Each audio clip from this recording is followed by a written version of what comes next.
tatlong susunod na Teen International housemates ay nagmula sa iisang bansa na patok ngayon sa mga kabataan, ang Korea. Makulit at masayahin, umaapaw ang karisma. Yan si Ryan Bang na nagmula sa Seoul, South Korea. Dumating siya sa Pilipinas 4 na taon na ang nakakalipas upang mag-aral. Nag-iisang anak pero natutong mamuhay ng malayo sa magulang. Dahil daw sa smile niya at karisma, nahirang siya na Student Council President sa isang international school na pinag-aaralan.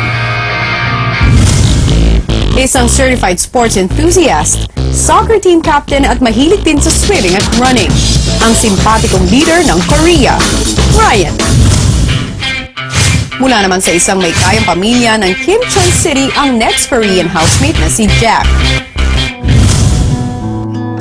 Taong 2003 nang magdesisyon sila sa Pilipinas na manirahan.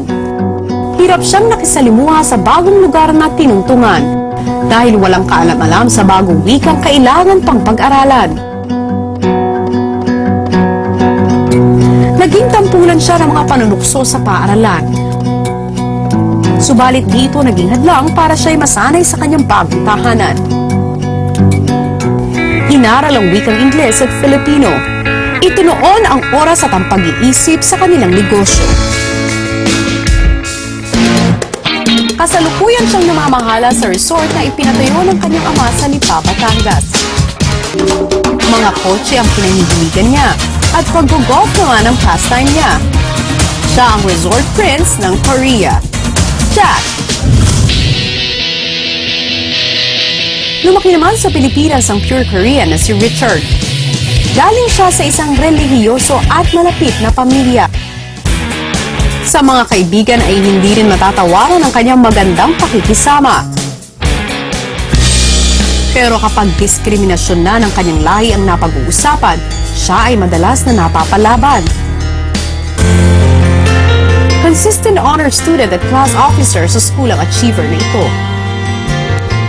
Minsan na rin siyang na-broken heart, pero nananatili pa rin siyang romantiko at looking forward na makakilala ng bagong karelasyon.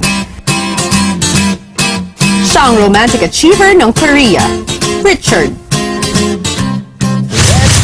Ryan, Jack at Richard. Sila ang Teen International Korean boys ni Kuya. Kilala rin sila at maki-adya.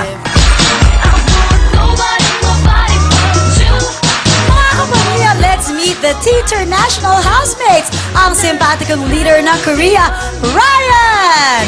Ang resort prince ng Korea, Jack! At ang romantic achiever ng Korea, Richard! Yes! Ngayon, isa-isa na natin kikilalanin ng mga Korean heartthrobs na pwede daw ipantapat sa Boys Over Flowers. Wow! Where's Ryan? You're Ryan? This is Ryan. You're Ryan. Okay, I want to talk to you. Ryan, hindi ka sanay mag-Tagalog. Okay, so... Okay, I'll talk to you in English. Kasi, in an interview, you described your relationship as coming soon. Can you explain that?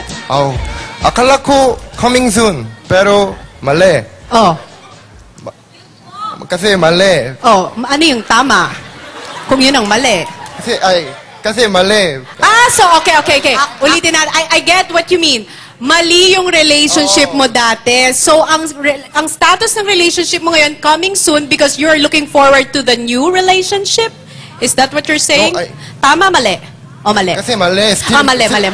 Mali talaga ako. Sandali. Sandali. Okay. Still malayo. Okay. Malayo. Kasi I haven't met her yet. I haven't met her yet kasi... Wala pa siya? My nanay... Yung nanay mo? Didn't send to me money. Hindi ka binigyan ng... Tapos I tried to call my tatay. Okay. He turned off his cell phone. He turned off his cell phone? Yeah, I think he's very smart. Okay. Okay. You know, I feel we are going to talk about this when he's inside the house. Yes. Yeah. I think that was the most important conversation we had today. I will not forget that. Okay, so Jack, where's Jack? Jack, at the age of 19, si Jack marunong mag-Tagalog. Okay. Nahihiya ka? Dito ka. Okay. Jack, sa edad na 19, balita namin, ikaw nagmamanage ng sarili mong negosyo. Aba, very good. Paano mo ito gagawa? So, first po, kailangan may tiwala sa employee. So, pag may May tiwala. may tiwala po sa employees. Tama. So, yun po yung most important thing na Yes. dapat nasa isip ko. Then, pag may ginagawa po silang mali, tsaka lang po ako yung naging strict. So, Okay. Wow. talagang may tiwala po ako sa kanila. Yon. So, may business-minded ka agad. Richard, do you understand Tagalog? Opo. Opo. Can I talk to you in Tagalog? Sige po. Sige, mag-usap tayo ng Tagalog. Kasi balita namin, proud ka raw sa pagiging Korean. Paano mo ngayon ipakikilala ang mga Koreano sa ating mga kapamilya? Sige.